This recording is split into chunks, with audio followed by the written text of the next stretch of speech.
Okay. Senator Cherargei, I've actually shown you the dashboard. Why don't you give him?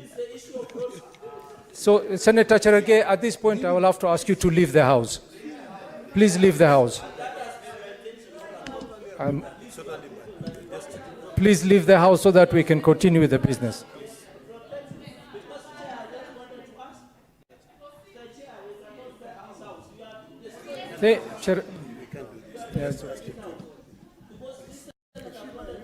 Senator Cherargei, we've heard you. Please leave the House.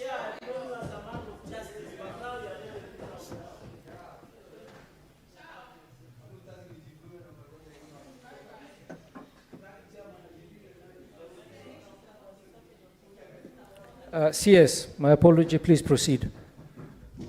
Thank you, Mr. Speaker. You know, I left this House maintaining very high level of dignity.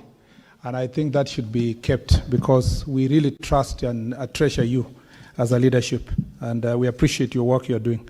Mr. Speaker, so I was answering, I know there is my colleague, Senator CS Ababu, and I've taken so much of the time, Mr. Speaker. On the road of Garissa, I said that the Tala-Oldanyasabuk road is ongoing. It's 40%. It suffers the same fate with other roads in the country. 40% of the road is complete. It has a pending bill. It was awarded in 2020. We are working also together to make sure that that is completed. I think, Mr. Speaker, I don't have any other. On the question of my chair, the chair of the committee, Senator Karungo, you should be helping me.